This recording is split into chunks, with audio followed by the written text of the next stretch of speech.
नमस्कार विद्यार्थियों। आज हम ई लेक्चर सीरीज के अंतर्गत subject electrical engineering 202 basic mechanical engineering में बेसिक कंसेप्ट ऑफ थर्मोडायनेमिक्स के बारे में पढ़ेंगे। ये जो बेसिक कंसेप्ट ऑफ थर्मोडायनेमिक्स है उसमें से हम पढ़ेंगे थर्मोडायनेमिक्स क्या है।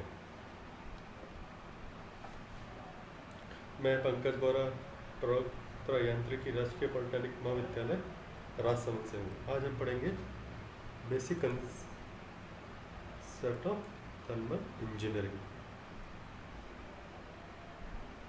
Thermal engineering can be defined as the science of thermodynamics originates from two Greek words.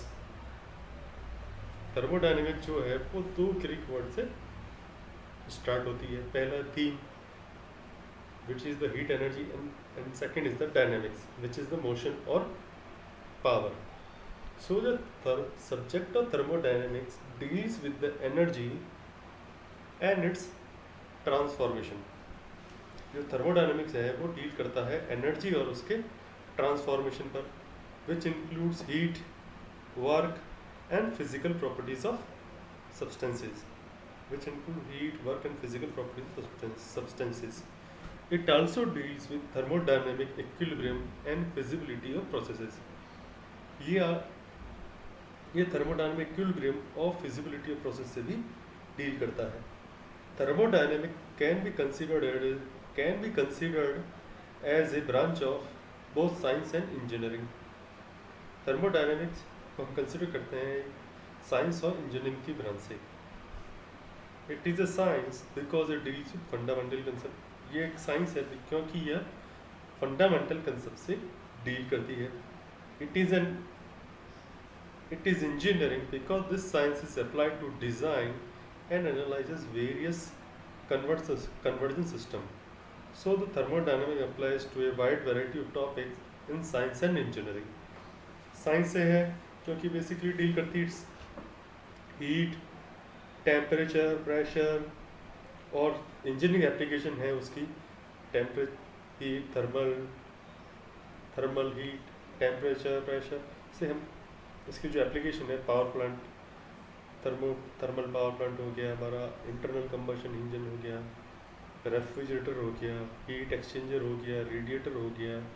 ये जो एप्लीकेशन है ये बेसिकली है it is the application of engineering application of thermodynamics. So the thermodynamics applies to wide varieties of topic in science and engineering. In technical terms, thermodynamics can be defined as the science of energy and entropy. Technical term में thermodynamics हम को define करते हैं it is the science of energy and entropy. As with all sciences, the basic of thermodynamics is experimental observation. Thermodynamics का जो fundamental basic है वो experimental observation के ऊपर है। इसकी जो साइंस जो डेवलप हुई है वो एक्सपेरिमेंटल ऑब्जर्वेशन पर ही बेस्ड है। Looking at the definition, the word energy is quite familiar to all of us, with the word entropy is not so familiar. तो वर्ड जो एनर्जी है वो हमसे क्वाइट फैमिलियर है, जबकि एंट्रोपी हमसे क्वाइट फैमिलियर इतना फैमिलियर नहीं है। The ability of a system to perform work is the common description of the energy. किसी सिस्टम का वर्क परफॉर्म करना होता है, ये कॉमन सिम्टम है एनर्जी का, कॉमन डिस्क्रिप्शन है एनर्जी का। Energy is a property of an object. Energy एक प्रॉपर्टी ऑफ एन ऑब्जेक्ट होती है which can be transfer to other objects और converted into different form. Energy किसी अदर में ट्रांसफर हो सकती है या उसे हम किसी अदर फॉर्म में कन्वर्ट कर सकते हैं। However energy can not be created और डिस्ट्रॉयड। लेकिन एनर्जी ना तो क्रिएट की जा सकती है ना डिस्ट्रॉय की जा सकती है। It is a conserved property. Energy जो है वो हमारी कंजर्व्ड प्रॉपर्टी है। Entropy describes the tendency of a system to go from a higher organise state to lower organise state. Entropy describe करती है कि सिस्टम की tendency to a higher organise state to lower organise state. इट कैन बी viewed as the available energy for doing useful work in thermodynamic process. इसे हम इस तरह से देखते हैं कि हमारे पास कितनी अवेलेबल एनर्जी है for doing the useful work in A thermodynamics process. It is not a conserve property.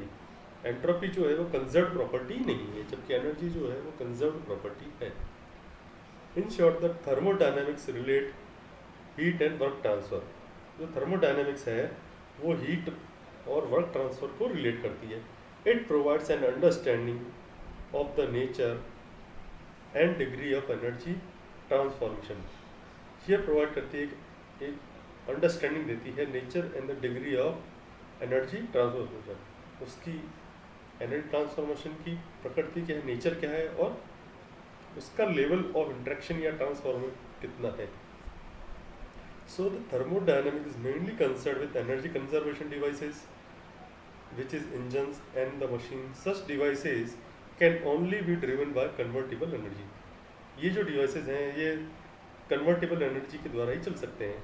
And it is noted that the energy cannot be completely converted into. यहाँ पर ये बात ध्यान रखने की बात है कि एनर्जी जो है वो वर्क में completely convert नहीं हो सकती है. Device which have a theoretical maximum efficiency while converting energy into work. Devices have a theoretical maximum efficiency while converting into a work. During this process, the conversion. During this process of conversion, a property called entropy accumulates in the system. ये जो energy conversion का process है उसमें entropy system में accumulate होती है, entropy start हो जाती है, एंट्रोपी धीरे धीरे स्टोर होती जाती है. It then dissipates in form of waste heat.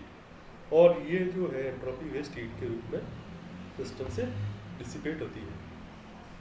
The principle of thermodynamics have in existence since the creation of the universe. Thermodynamics का जो सबसे पहले वर्ड आया है ये एग्जिस्ट जब हमारा यूनिवर्स बन गया था. Thermodynamics did not emerge as a science until the construction of first successful atmospheric steam engines in England by Thomas Savery in 1697 and Thomas Newcomen in 1712.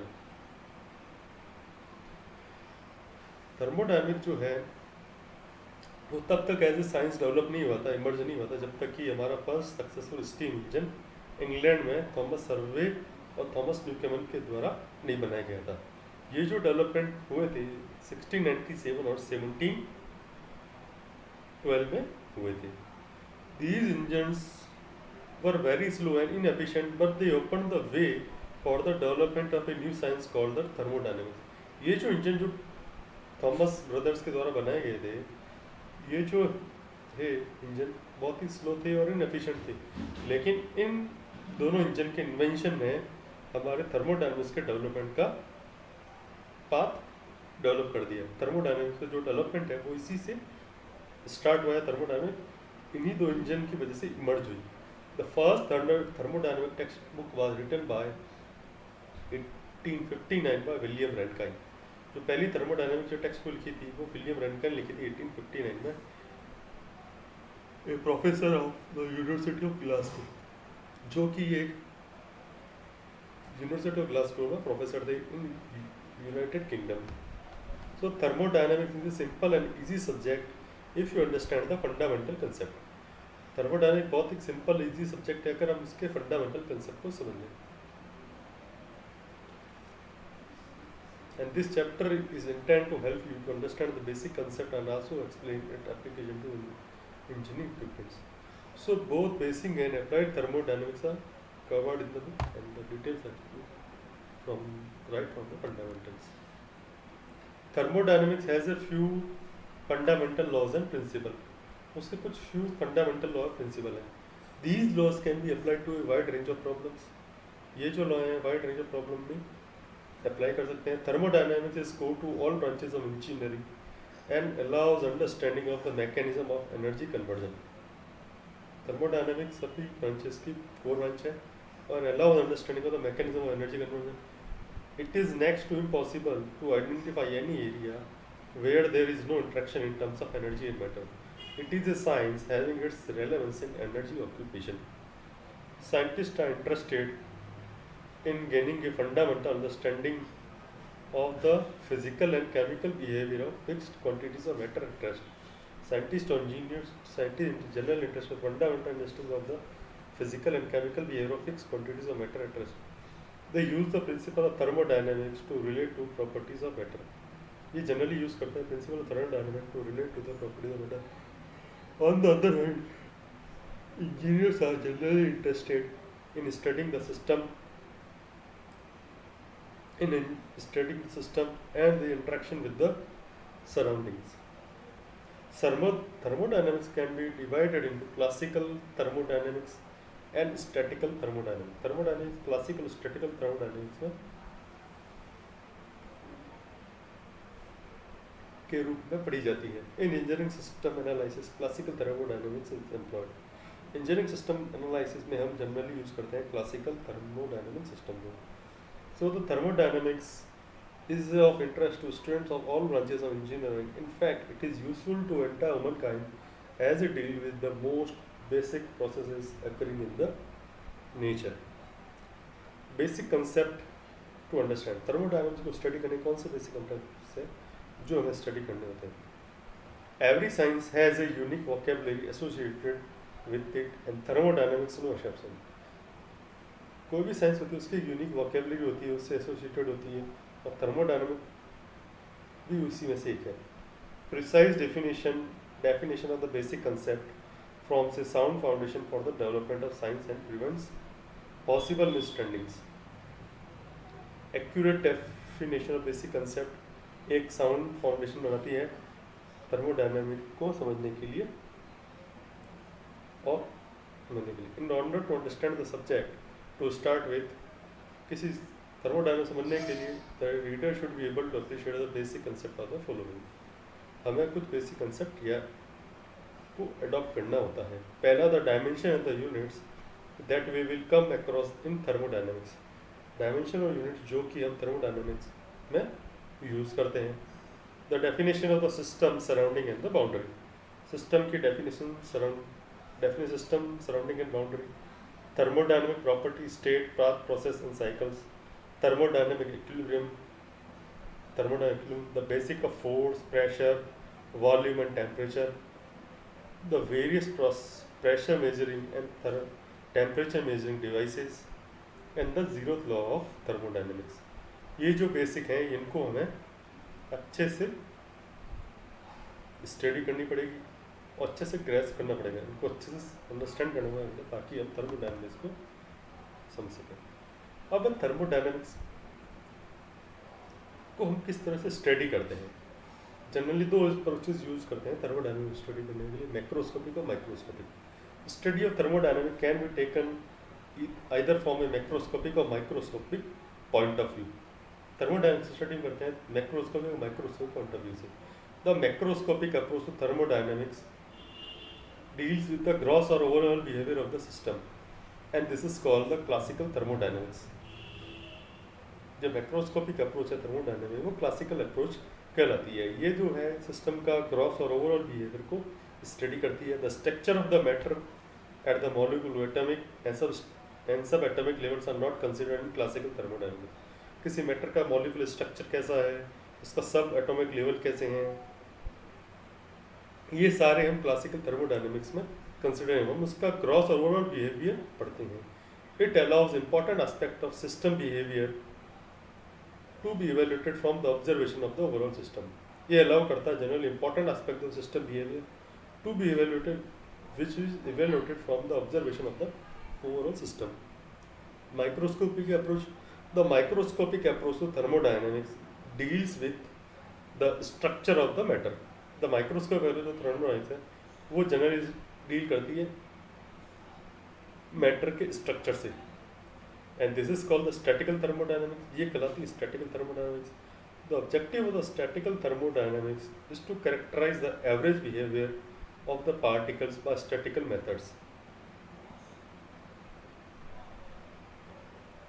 Microscopic approach जो है वो थर्मोडायनामिक्स को करती है, स्ट्रक्चर ऑफ द मैटर को study करती है, और ये जो है स्टैटिकल थर्मोडायनेमिक्स है। इसका जो मेन ऑब्जेक्ट है वो करेक्टाइज करना है average behaviour of particle by statical methods. ये एवरेज बिहेवियर पार्टिकल्स को स्टडी करती है बाय द स्टैटिकल मेथड से। It then relates the information to the observed macroscopic behaviour of the system. उसके बाद ये इस इंफॉर्मेशन को रिलेट करता है observed macroscopic behaviour of system से को रिलेट करता है। For the great majority of engineering application, classical thermodynamics mainly macroscopic approach is more appropriate. वो generally वो use होती है more appropriate. It is a more direct approach for the design and analysis.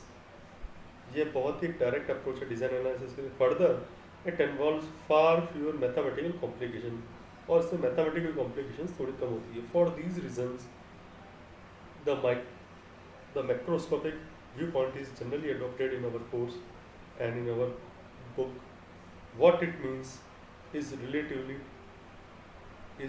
effects are not considered significant for the system under consideration. However, to promote understanding whether necessary concepts are interpreted from the microscopic point of view also. That's it.